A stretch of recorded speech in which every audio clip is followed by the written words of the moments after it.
what does Benson Boone want? I'd love to he? see that. Who is he? At the I end still of the don't day, know. who is Miss Boone? We don't know. We don't know. We just know him for his backflips.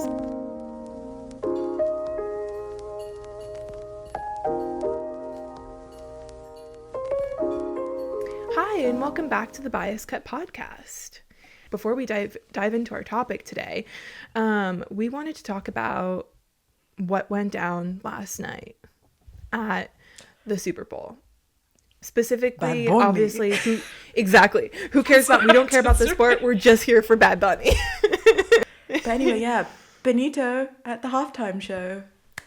Literally incredible. I have to ask your opinion on this.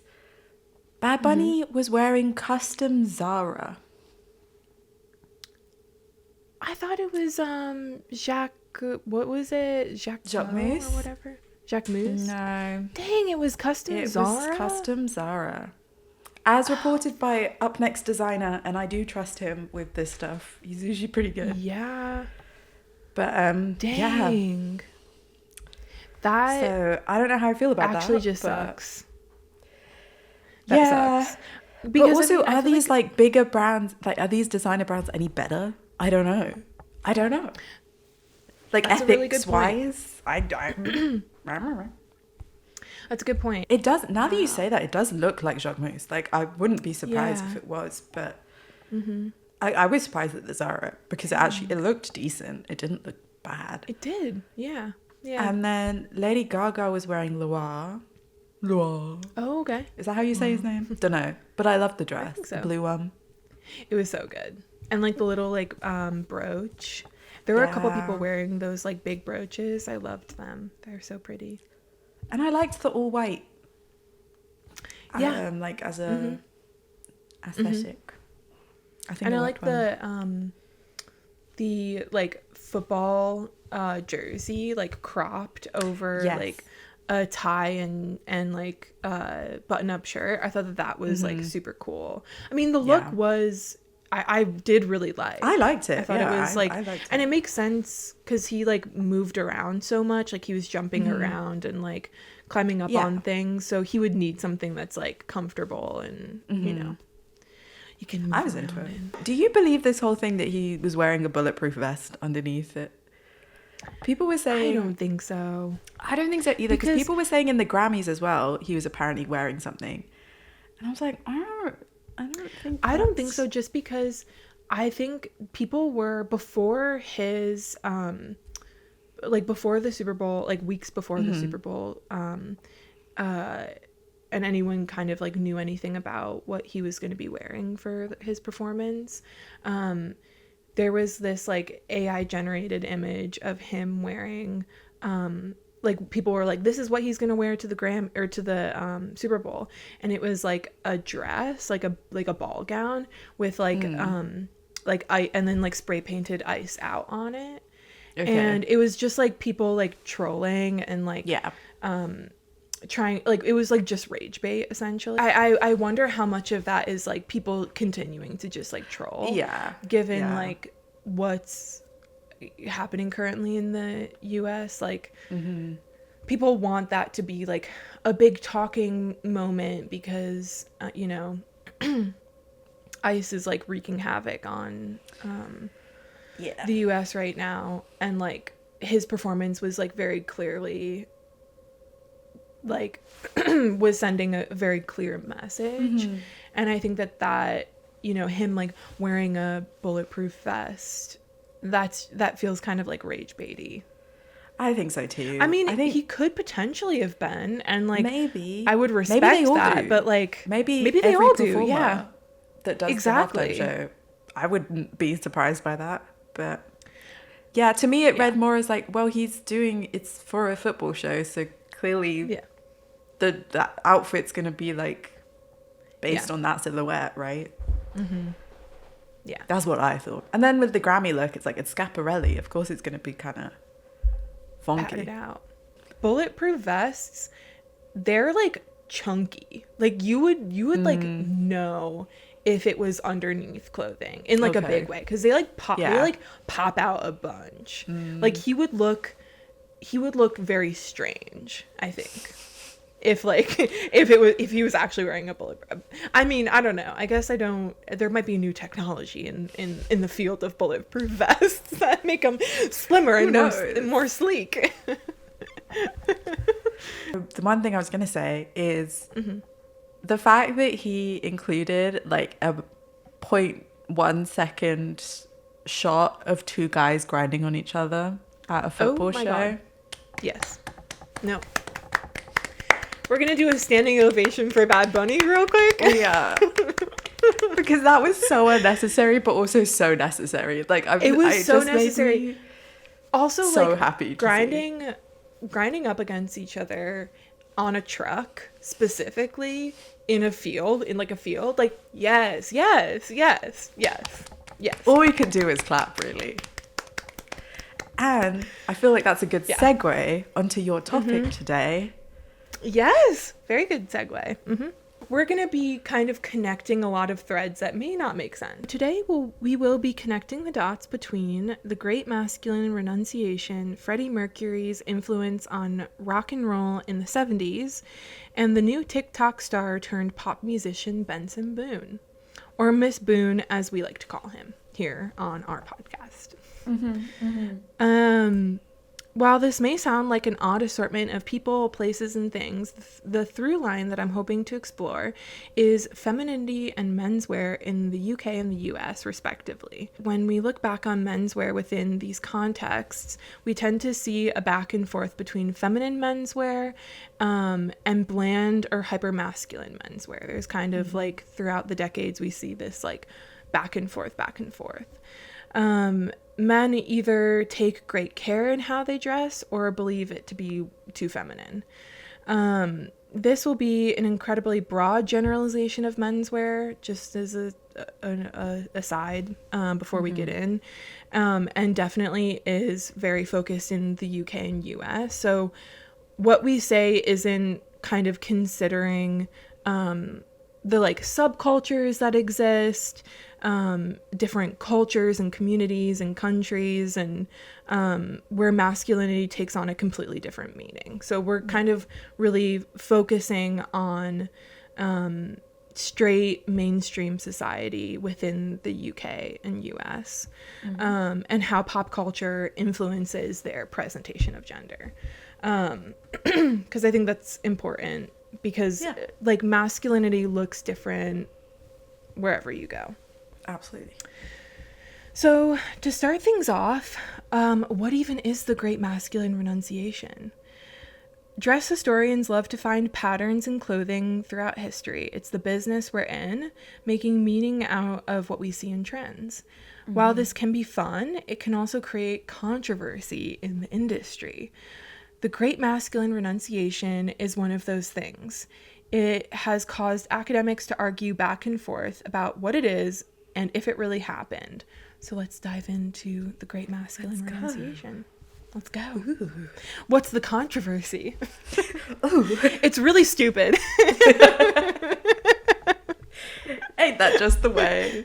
Ain't that just the way? Okay, so basically, at the end of the 18th century in the UK, it is believed by some historians that men in the aristocracy, so basically rich men with land and titles, stopped using bright colors, elaborate shapes, and variety in their dress. Men's clothing essentially took on a bland, refined, and understated appearance. Pomp, frills, and color were left to the fairer sex, which is women. Womp womp womp. Boo. Boo. It was thought that caring about how you looked should be reserved for women who were too dumb to have critical thought, and so they could waste their days thinking about clothing. Because of course, and honestly, yes, like is arguably what we do. Literally, I'm like, I'm not even a woman, and yeah, I'm dumb, and I just want to be thinking about clothing. Yeah, I'm dumb. Yeah. Bring back being dumb. For real, man. Like, I can't do this anymore. I can't do it. Anyway. Truly. Anyway. So men, on the other hand, had more serious things to think about. Money, economy, stocks, and the market, whatever the hell that is. Machines and science, kind of men's things. And so they couldn't spend much time thinking about clothing because, that would take away from machines. So yeah, what's a man to do? What's a man to do? So the interesting thing that I've kind of seen some historians mention is that men changing their aesthetic to dark colors and understated silhouettes makes them actually still care about what they're wearing. Yeah. They're essentially just like changing their look and putting a lot of like care and consideration into how their aesthetic is changing. On top of this, men still put a lot of thought into the fabrics that they used for their dress and the accessories that were worn with their kind of ensembles. So in essence, you simply have men taking on a new look or aesthetic and still caring about what they're wearing. Yeah. Because everyone has to wear clothes. Exactly. Literally. So contemporary historians have dubbed this the Great Masculine Renunciation because you essentially went from menswear that was colorful and ornate to dark colors, mostly black, with no types of detailing. Although even that, there's a caveat to everything. Yeah. This wasn't entirely monolithic within the upper classes. So two figures emerged at the time within satirical comics and newspapers, which were the Macaroni Man and the Dandy. Woo! I'm going to go into a little bit of who these people are. And then, Sana, I would love for you to give your take on the Macaroni I barely and the Dandy. remember anything, but I can talk about vibes. Yes, we're just here for vibes. So these were basically fashionable English men, who went against boring menswear and were inspired by the fashion that they saw on their grand tours in Europe. These men would travel across mainland Europe in their youth, soaking in the fashionable and vibrant clothing, and then bring it back to England where they were mocked for how they dressed. Though we can generalize the Macaroni and the Dandy within this context as essentially the opposite of mainstream menswear, they were very different figures who we will probably likely make entire episodes about in the future because they're fun people to talk about, or at least reference them in future videos within different contexts. So these men also did not just exist in the UK. However, for the sake of this episode, we'll just be talking about the English Macaroni and Dandies. So yeah, what's your take on the Macaroni Man and the Dandy Man? I guess it's also like it's hard to tell to what extent these stereotypes in what form did they actually exist, because it was kind of a caricature within like print media of the time. So you get a lot of, I'm sure you'll like put some up here, but there's a lot of illustrations and like woodcuts of these crazy guys in their big wigs. Yes. Big wig. Big emphasis on a big wig. Yes. Yeah. Their pastel colors. They like shiny stuff. Honestly, like, dude. That's why. Literally. But they were just having fun. They were just having fun. They probably all sucked as people. 100%. 100%. Because this was essentially like young men with disposable income.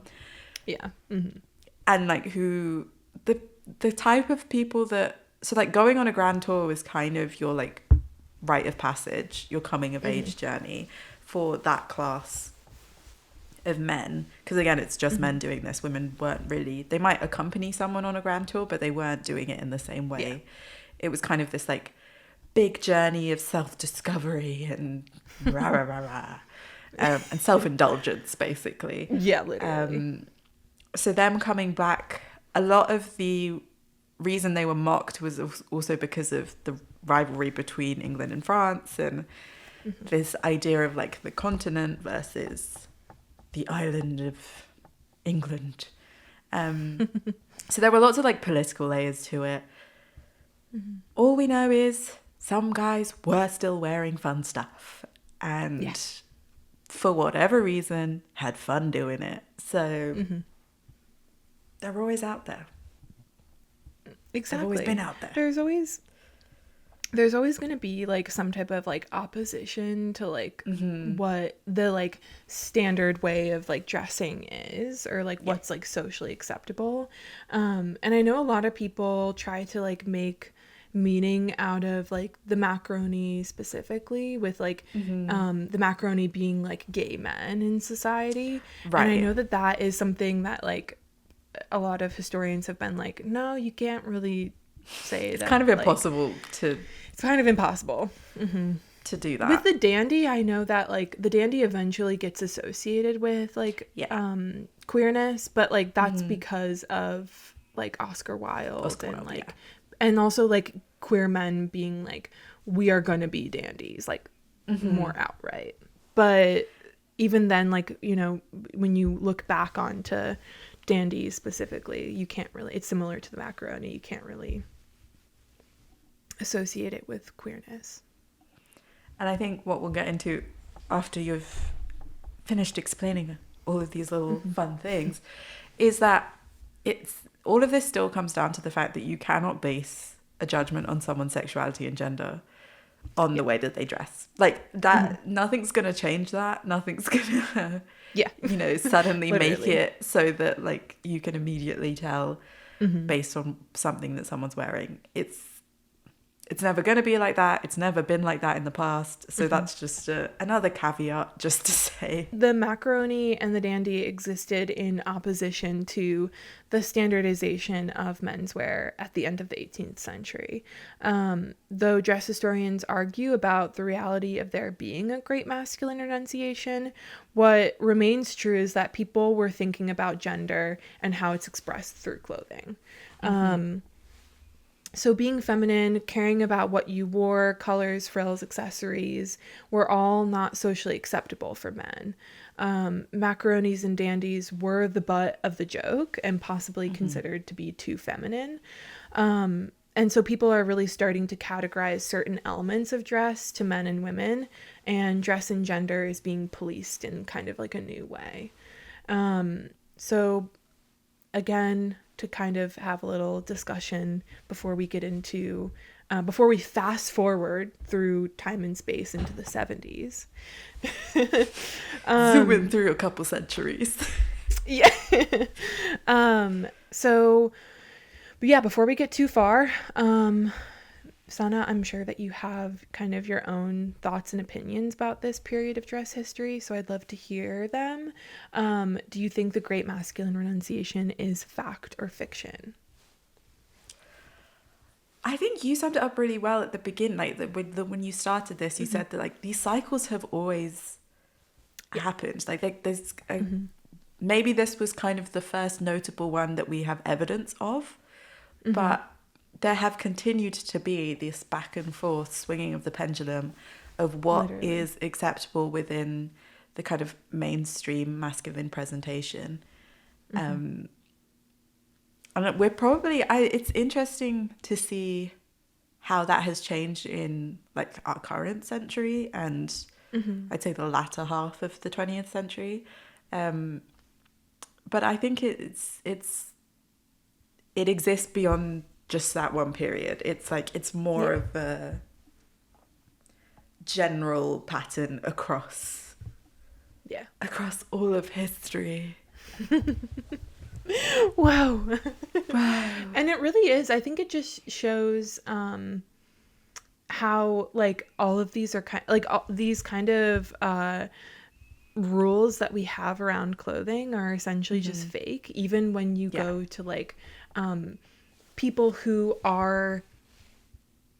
dress very strictly within kind of like what is socially acceptable to be or what is socially acceptable when it comes to menswear and women's wear. Like, people who are really abide by that, even then it is made up. And there is like fluctuation there. And I think that that's really interesting because, you know, whether or not people are super cognizant of like what's happening with clothing, their lives are being affected by the change in the fashion industry. And also our like feelings on gender, like what we think is socially acceptable. And I think what makes it interesting, and like, because we can talk about, it's fun to talk about it in general trends and patterns, but also I think what makes the discussions about gender and dress so interesting is that so much of it comes down to individual choice. Like, it's such a personal and individual presentation.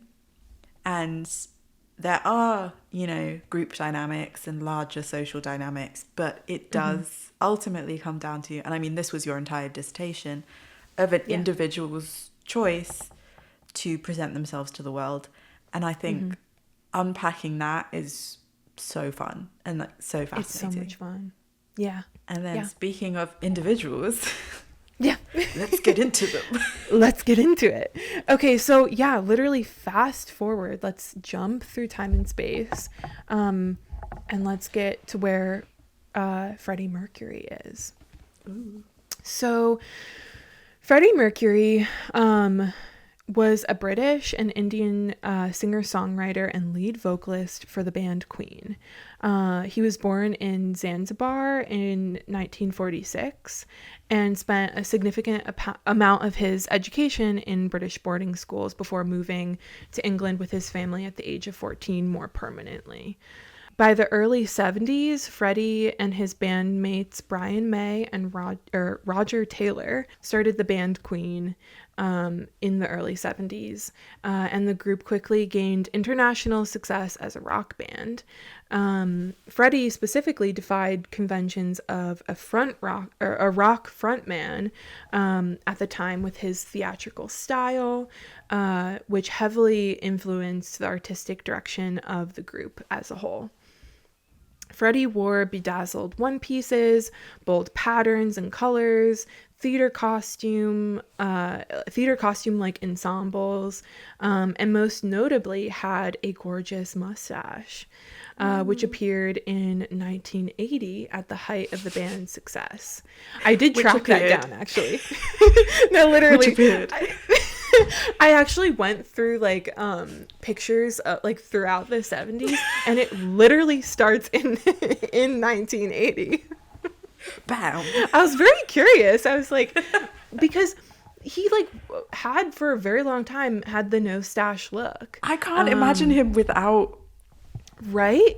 Because he is so like known for his mustache and like shorter hair. Like that kind of era of Freddie Mercury is like, I think, what most people associate with him. So similar to other musicians in the 70s, Freddie had long flowing hair, which was not necessarily considered feminine at the time. But even then, there are some nuances to men's hair. I think it was like semi-controversial, but then kind of became very normal for like men to have longer hair. So when we compare Queen to other popular British rock groups at the time, like Black Sabbath, Fleetwood Mac, Led Zeppelin, Pink Floyd, the Rolling Stones, Freddie was certainly doing something different. Led Zeppelin definitely were a bit more flamboyant, but more so in the kind of like hippie way that was popular in the 70s. So they did like lots of floral print and loose fitting blouses. And their stage presence was a bit more like, so they would do these kind of like flowy hippie kind of looks in like photo shoots, and then their stage presence was kind of more like tight pants and leather, which was like very rock and roll at the time. So they were kind of like definitely had a very like Led Zeppelin definitely had a pretty distinct look, but it wasn't kind of like the extent of what Freddie Mercury was doing. I would kind of say the closest someone got to Freddie was Mick Jagger with like the Rolling Stones, because he definitely appeared a couple times in like one piece bedazzled kind of looks. But it wasn't super consistent, and they frequently just kind of performed in like t-shirts and jeans. I also want to mention Kiss from the US, who are like known for their like face painting and like crazy punk hair, so they're pretty wild, and are pretty notable with their stage presence, very kind of clown-like face paint, heavy accessories, but definitely more of a punk look. Their stage presence was very masculine, like it was very much so like kind of that like mosh pit, like hard rock kind of vibe, whereas Freddie's stage presence was a little bit less like, I mean, the Queen's music isn't very like punk rock hardcore. It's very like lyrical and a little bit more, I don't want to say feminine because it's not like feminine, but it's just pop, like more loosey. More pop, exactly. So by and large, you tended to have British groups more like Pink Floyd and Fleetwood Mac, who more so reflected kind of popular trends in clothing amongst like society. So bell-bottom jeans, t-shirts, and they definitely, a lot of these groups would wear like leather and go like shirtless on stage because that was kind of like the vibe at the time, but more often than not kind of had a pretty basic look in comparison to Freddie. So Freddie and Queen really shook up the world of rock and roll, and a lot of Freddie's clothing would or could potentially be related to his sexuality. Freddie didn't necessarily publicly talk about being gay, but he also kind of towards the end of his career and life, because he died at a pretty young age, didn't really do all that much to hide it, meaning that like he pretty openly was in a relationship with a man. I think they like kind of considered themselves to be married, but obviously weren't like legally married. So he wasn't necessarily hiding his sexuality. He just didn't like publicly, come out and be like, hey, I'm gay, or I'm bi, or, whatever. So in 1987, Freddie was diagnosed with HIV/AIDS, and in 1991, he publicly announced his diagnosis, and then the day after that announcement, he passed away due to complications. He was in many relationships with both men and women, so queerness certainly influenced his clothing and stage presence. He definitely existed in the queer world. And I also did want to note that in 1992, there was a concert in tribute to him at Wembley Stadium in benefit of AIDS awareness. And so considering kind of the time and the discussion of AIDS in British media, that was like a pretty big deal, and shows the influence and love that people had for Queen and Freddie Mercury. So kind of looking at Freddie and his clothing, he worked with many designers to come up with his looks, including Sandra Rhodes, Diana Mosley, and Wendy DeSmet, all of whom were friends. He was friends with them. So he was clearly interested in fashion and dress, and was a part of the collaboration with designers to create his looks. So he had a vision, and I also found that he liked to source vintage Victorian clothing cool. from markets, and the store Biba. I don't know if you know Biba. Yeah. Biba, yeah, cool. Yeah, we did a whole, there was a whole exhibition at the Fashion and Textile Museum. So there's kind of he was really interested in kind of like vintage clothing, and that, you see in his stage presence. So this all kind of created a very distinct and intentional look that is part of his legacy. People know if you're dressing up as Freddie Mercury for Halloween. He's known for how he dressed as much as he was known for his vocal talent and music legacy. So yeah, now we can switch the vibe to Miss Boone. I should preface this by saying, like, none of us have ever listened to any of Miss Boone's music. Nope. Nope. We don't actually know anything about this man. Genuinely, even doing my research for this episode, I didn't listen to any of his music. Because that's none of our business. It's none of my business, and that's not the point. That's not the point. No. So, Benson Boone basically got big because pictures of him doing backflips on stage dropped, and the internet freaked out. But if we kind of look before this, his music career began by briefly competing on The American Idol in early 2021. He pretty quickly withdrew from the show voluntarily and then started posting on TikTok. So it literally, That's I think not funny. I'm sorry. I know. I think he was there for like maybe an episode and then was like, no, I respect that. So he launches his career on TikTok, where every good musician starts. Of course. Of course. So he pretty quickly started gaining popularity on the app. I believe primarily within the Christian and Mormon scenes, because he did grow up Mormon. But he doesn't seem like he's in the church anymore. He did go to Brigham Young University for one semester, which is owned and operated by the LDS Church. But he was also only there for a second and seemingly is not part of the LDS Church. Saying that, I don't want to say that he's like an active member of the LDS Church, because he seemingly was there for like a month and then kind of like left. I think what Maggie would say is, like Maggie, our other co-host who is not here currently,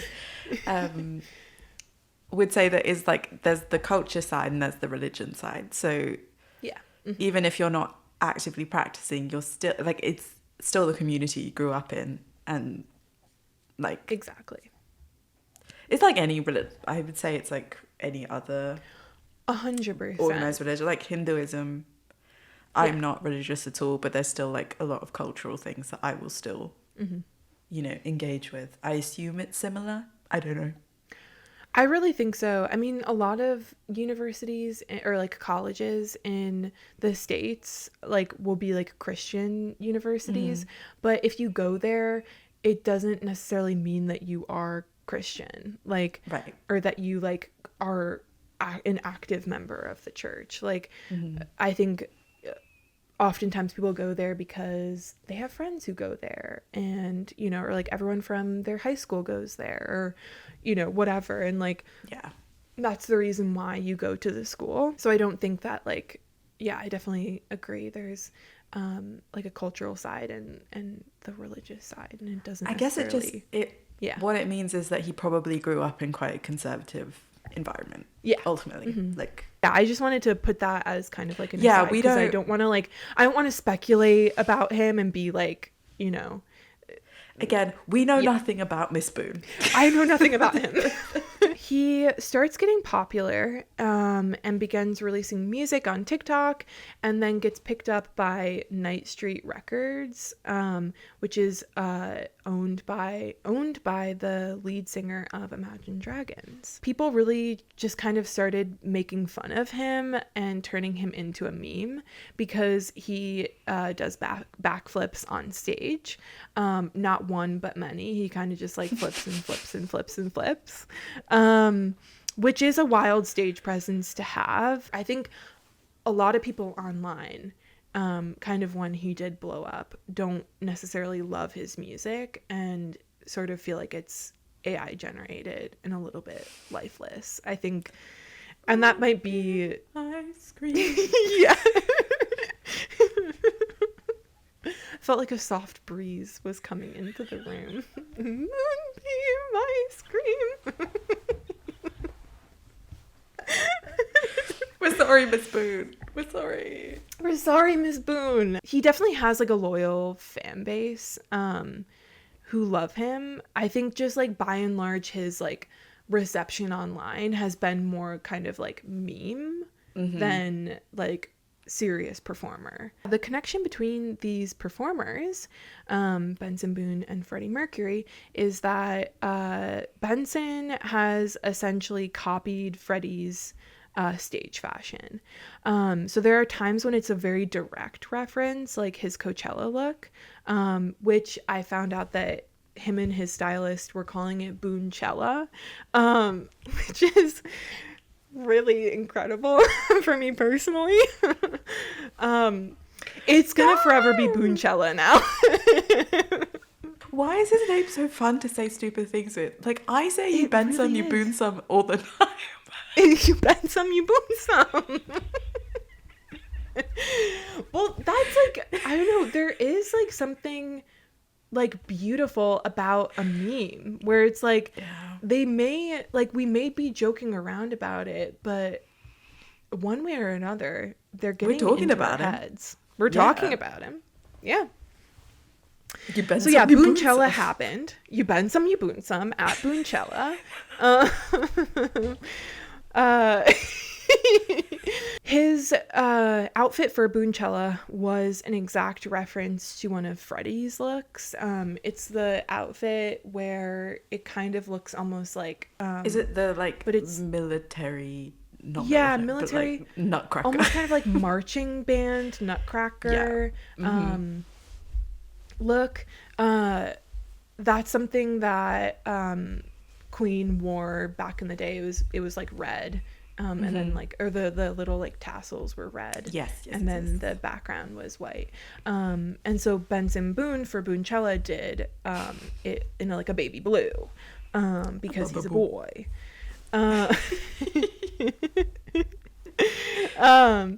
So at Boonchella, Benson covered Queen's Bohemian and I always say Bohemian and Rhapsody, but it's just Bohemian Rhapsody. That sounds like some rich lady's chihuahuas. Bohemian and Rhapsody. And Rhapsody.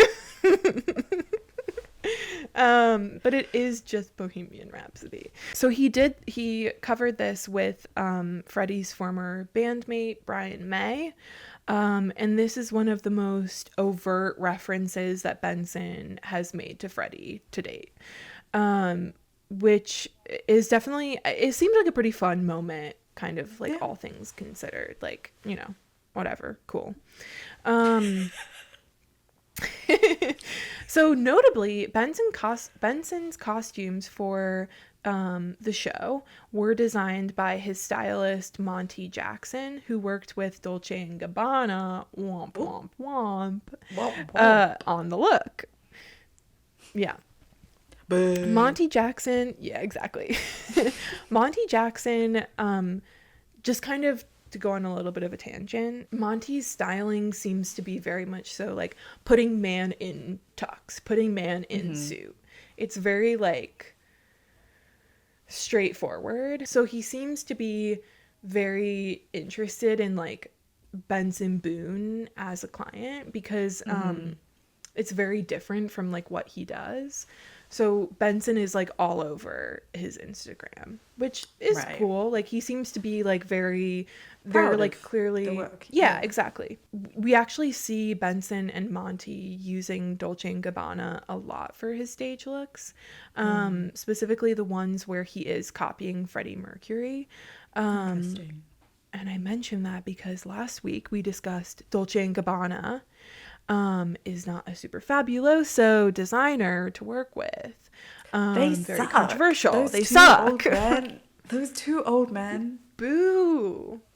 They're gross people. Gross they people.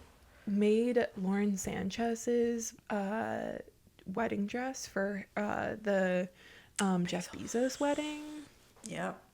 Yeah, so they just like have done super racist campaigns. Exactly. Have said transphobic, fatphobic, everything. They're bad very people. like eugenics-y kind of like weird bad stuff. Bad vibes. Which I find to be pretty interesting because they're copying Freddie Mercury. Who is Indian and queer and like is kind of essentially like the opposite of what their look is, I would say. It's kind of made me think about like the legacy and the idea of someone who is like dead and has been dead for decades, and their kind of like personhood and identity being washed aside in favor of them kind of like being an icon. And so like, you know, these designers knowingly making these looks but not really considering someone's like identity just because Freddie Mercury like was an icon. The other designer that Monty has dressed Benson in is Dojen, who's a Singaporean and British designer. So the one piece outfit that he wore for the VMAs, the blue one is that blue one? No, it's the one that's kind of like black and like sparkly. Oh yes, I want to see the I got look. it.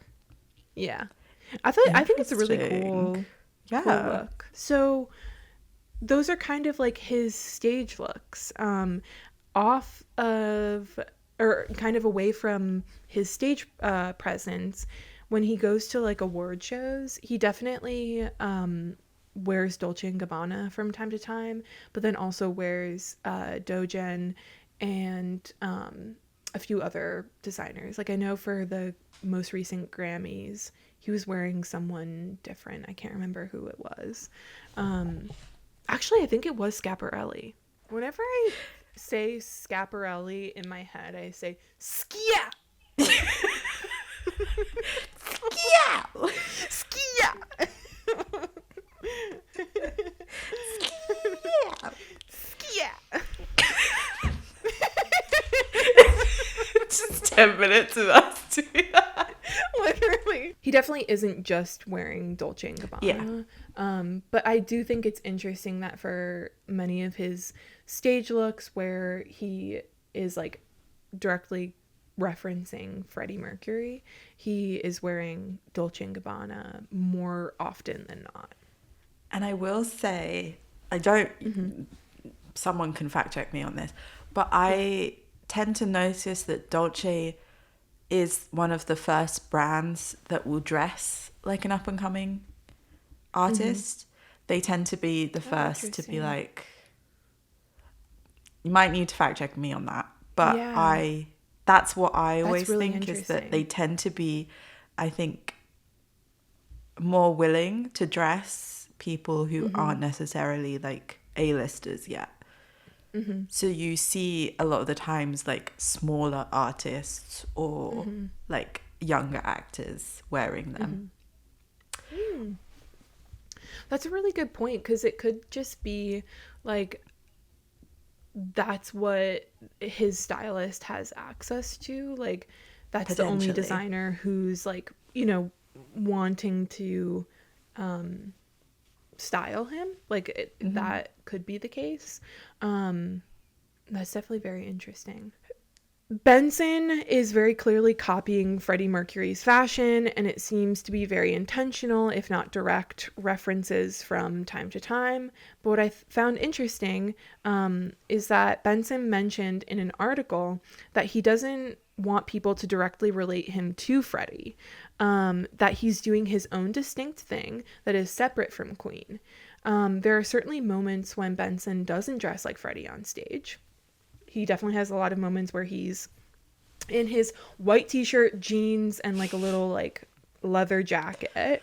But more often than not, we see Benson in a one-piece bedazzled suit doing backflips and singing crazy songs. So how do we feel about Benson saying that he's doing something different than Freddie? I think that's kind of wild to say. If you're going to do a gimmick, like, own it. Because we get it. You have to, right now in the you know, climate that we're in, you need a gimmick to get people's attention. Exactly. And that's okay. Like, that's not a bad thing, but you have to own it. Like, you can't. Yeah. Mm-hmm.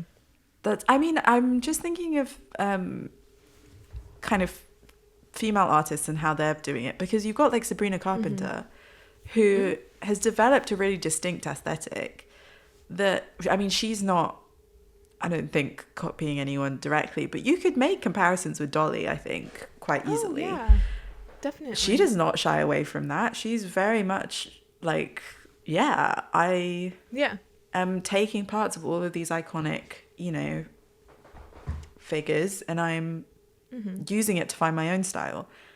And I think owning it is just the most important part of that, because if you don't, that's there's no reason for you to lie. It just literally everyone knows what you're doing. You're not. Yeah, exactly.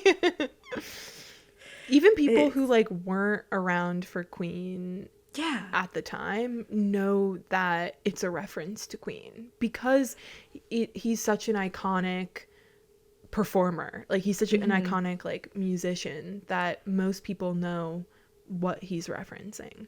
Yeah, and I think it is interesting to get into at what point does a reference become a replica? Yes, yeah. Because I almost like, I wouldn't even call it referencing. I think it's pretty much just a straight up copy, no? A lot of the times. I could... It is. I mean, I think his look for Booncella, which was a direct reference to one of the looks that Freddie wore. And then, you know, on top of that, all of the like very like low V cut jumpsuits are a direct reference to so many of Freddie's looks, that it's like, you're exactly right. It's not necessarily a reference all the time. Like, it is a very clear replica of what Freddie was wearing.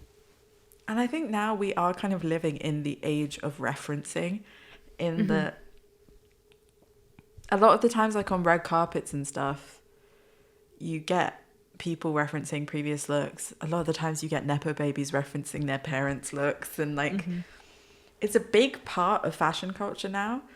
And I think it is, I mean, to be fair, artists have always been inspired by previous artists. It's like, it's one of the first things you learn in art school is like, find artists that you like and then attempt to recreate it to learn something.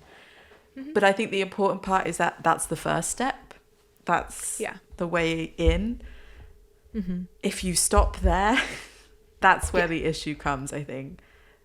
And so it's difficult to tell with Benson, because as far as I know, he hasn't done anything else yet. I don't think so. I don't think so. I think it will kind of depend on what he moves on into. Yeah. I think people have been saying that the other performer who he kind of references or copies in some ways is Bruce Springsteen, because he Americana. Like his like album cover is like him shirtless with like dirt all over him, and then like there's an American flag.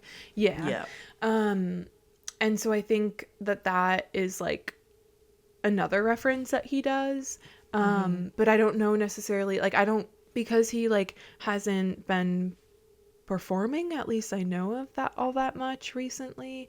I don't think like so. I think maybe his tour is done. I'm curious to see where he like takes this like reference or these references in like the future. But seemingly right now it's Freddie Mercury and a little bit of Bruce Springsteen. And I think a lot of this comes down to right now, if we're talking about like performative, I guess we're calling it performative gender play, right? Like, this is ultimately, we'll use that, I guess.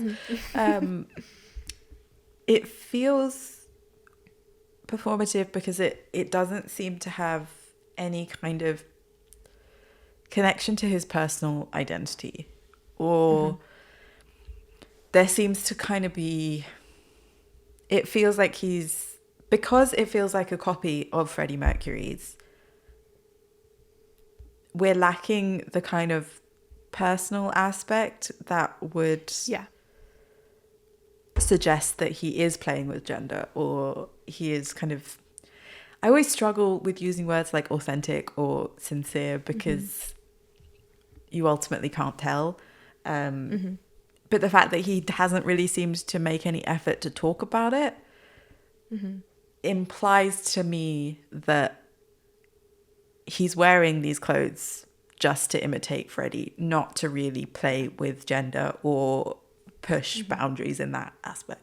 100%. I think with Freddie, one of the reasons why I wanted to like highlight that he like had close relationships with the designers that he was working with, I think that shows that he had like a very clear vision in mind that was like in direct contrast to what the majority of rock groups were doing in the 70s and 80s.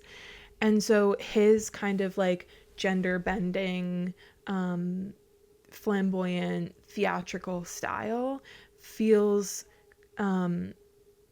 a bit more authentic in that it was clearly something that he was interested in looking into. It was something that he wanted to, like, he had a clear vision in mind, and part of that was like really defying what masculine rock performers were doing. Whereas with Benson, I think his kind of like, I mean, when you compare his references of like Freddie Mercury and Bruce Springsteen has like the classic Americana masculinity kind of stage presence, and Freddie is like the opposite of that. And so I think what is interesting, and I think you said this exactly, is like it feels a little less authentic and more like he's kind of taking these like iconic performers and he's just like replicating it and seeing like what sticks. And so because he hasn't really talked about like his artistic vision and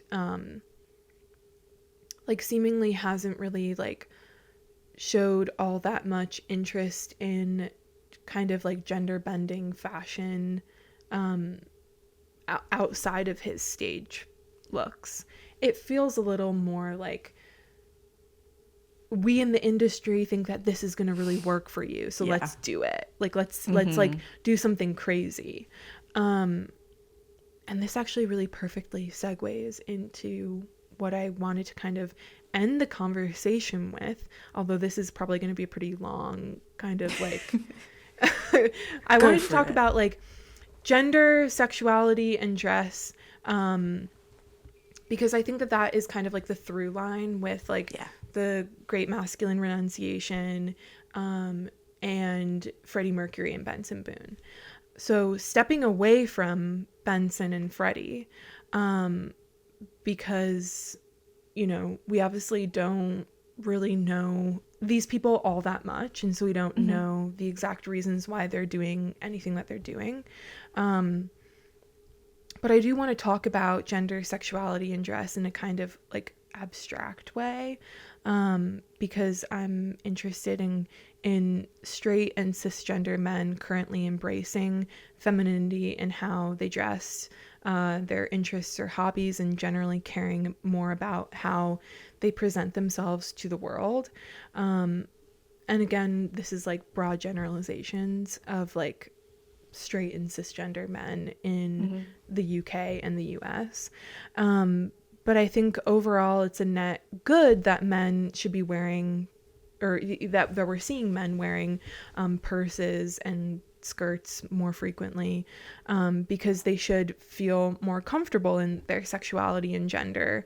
And I love seeing that. But from this new evolution, the performative man was kind of born out of men dressing more femininely. So the performative man wears a tote bag, paints his nails, wears dangly earrings, and is frequently seen in a cafe reading bell hooks all about love. He's liberal. He cares about women's sexual health and definitely won't buy you flowers. But he wants flowers to be bought for him. This is definitely more of like a silly online phenomenon. But I do think that every joke also has like a level of truth to it. Oh yeah. Because you are seeing these people actually out in the wild. No, I've met one. I met one. I'm hearing firsthand from my friends that they're interacting with these men. Like, these men do exist. But I wonder how much straight women are using men's new embrace of femininity as a way to find a romantic partner who's safe. Like, if a man wears a tote bag, a purse, paints his nails, wears a skirt even, that could signal to a woman that a man understands feminism and won't treat them like shit. The darker side to the performative man, and what has come out in online discourse, are more horror stories of men being manipulative and horrible. Again, I want to stress here that I'm really only talking about straight cisgender men, because if we open this up to queer and trans men broadly, this would be an entirely different conversation. Queer men have been dressing across the gender binary for decades, and are essentially the reason why any of this exists now. So what are kind of your thoughts on the performative man? And maybe it's not all performative. What even is performative? Does this belittle kind of like the larger issue? What are your thoughts? Yeah, I think the idea of like a safe masculinity is really key in all of this. And then we've spoken about this before, about how people use clothing as a signal of some kind of communication, right? And when you see, so if we're talking about just larger queer fashion, if you see a femme person with wearing jorts and carabiner on their belt hooks, like we can't assume their sexuality or their gender, but you can be like, hey, that person engages in queer culture in some kind of capacity, you know, and therefore probably is a safe person for me to interact with as a fellow queer person, you know. So there's that level. And like you just said, for, you know, straight women who are looking for a partner, if they see these kind of signs like the nail polish or the purse or whatever, it's a signal to them of like, oh, this person has a grasp of masculinity that will be safe to me. And it does come down to the fact, like we said at the very beginning, you can't make any concrete judgments about a person based on the way they dress. You just can't. Exactly. But at the same time, these signals can be weaponized, utilized, you know, they can be used in different ways. And with the whole performative men thing, it was, what's her name? Lucy Dracus? Is that her name? Oh, yes. Yeah. From, oh my God. I know, I forgot the name. Shit. Boy Genius. I was kept thinking Boy George, and I'm like, it's not Boy George. Yes, from Boy George. Yes. Anyway, she was on Las Culturistas, and her Hear Me Out, whatever that segment is called. She was talking about how a lot of the times you've got to try on the costume before you can embody the identity. And these like signals of the, you know, that have kind of been stereotyped and memeified a little bit at this point, but the painted nails, the like dyed hair, etc., are easy ways for men to kind of access a different form of expression in kind of incremental ways. And if we immediately gatekeep and cut them off, we're potentially stopping them from exploring their identity in a queer way. And I will say, like, the way that we're using queer here is probably not how most people use queer. For us, queer is not about, it's really not about sexuality or gender at all. Like, the idea of queerness essentially just means approaching things in a way that is beyond a binary thinking and has fluidity to it, nuance to it. It's more of a way of thinking as opposed to like queer meaning gay, you know? Yeah. Would you agree? I spoke for you at that, but no, I completely agree. I guess I it's funny because like these like words like exist in like friendships or like relationships where like we know exactly what we're saying, the other person means, but it's actually but it's actually like maybe not what everyone is or what other people would interpret it as meaning. So like I think definitely clarifying what we mean by queer, because you know we're using words and we're like I know exactly what you mean, but not everyone's gonna understand, like but no, it does come down to dress is inherently performative. You can't, like, I think trying to assign a certain like morality to performance is not the way we need to be going. Performance doesn't necessarily mean being insincere or inauthentic. It's just acknowledging that there are different dynamics, and that, to me, performative really just means that there are two parties involved. So you have the individual and then you have the audience or the receptor, you know? And I like, you can't, there's no good or bad in that. There's just acknowledging that there are two parts to that equation, and that the intention of the wearer might be different to the reception of the viewer, and that, you know, you can play with those dynamics, you can manipulate them for certain responses and certain effects. It's made me think about the book that I read for my dissertation, Before We Were Trans, by Kit Hyam. They were talking about, and this is like in relation to transness, which again is similar to how we talk about queerness, as like transness could mean so many different things. Like it doesn't mean female to male, male to female, or anything in between. Like it's I mean trans in like the expansive kind of state of being. Yeah, exactly. Kit says in their book that like when we look back in history and we see these like glimpses of people who for a night wore a dress or for a night wore a tuxedo, and that's the only time in their life that they dressed in direct opposition to the gender that they were assigned at birth, those also need to be included in the history of transness, because for that one moment that the person is wearing something completely different. And I think with this is like very historical, because obviously today clothing has changed so much where I mean, women are wearing pants, and that wasn't allowed in the 1920s. So like obviously, you know, a woman putting on a tuxedo is not necessarily the most like groundbreaking thing. And same with men wearing skirts too. But I think, you know, those brief moments that people have with doing something that's out of the ordinary are very important moments.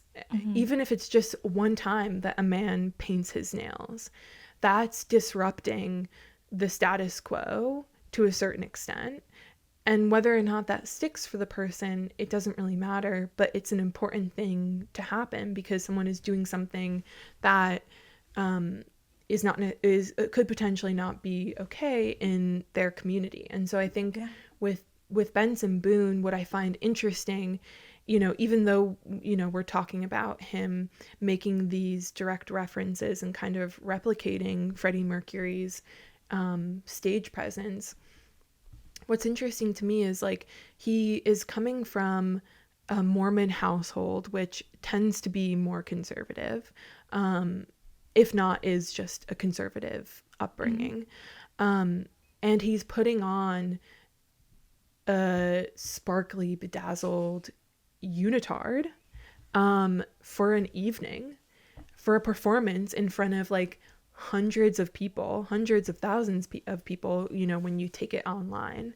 So he's doing this very publicly, and that in and of itself, whether or not it's like a true part of his stage or his musical career, whether or not that's something that sticks, it is a moment when he's doing something different, and he's like defying, you know, society's especially in like conservative parts of the US, defying what masculinity means.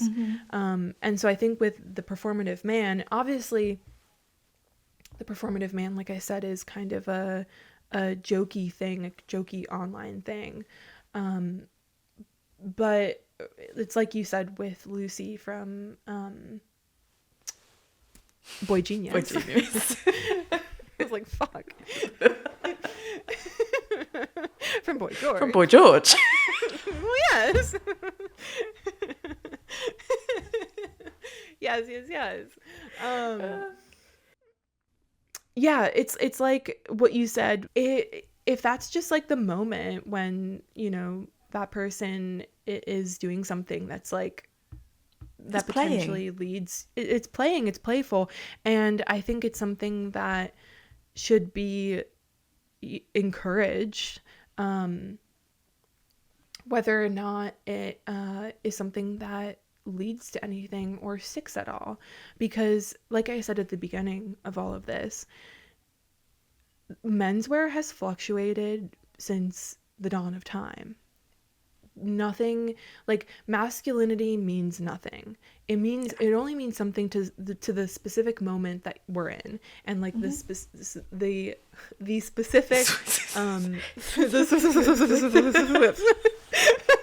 Scalp. Yes.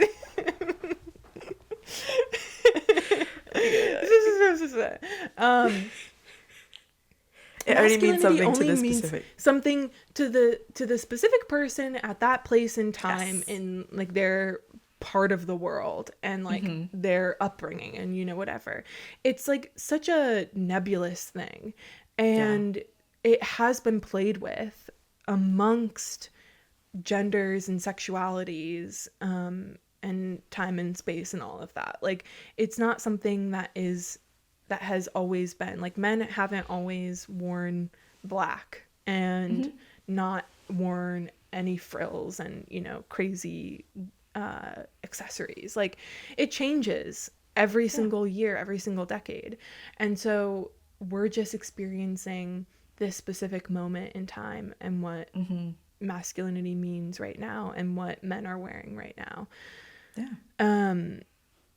Which is fun to look at.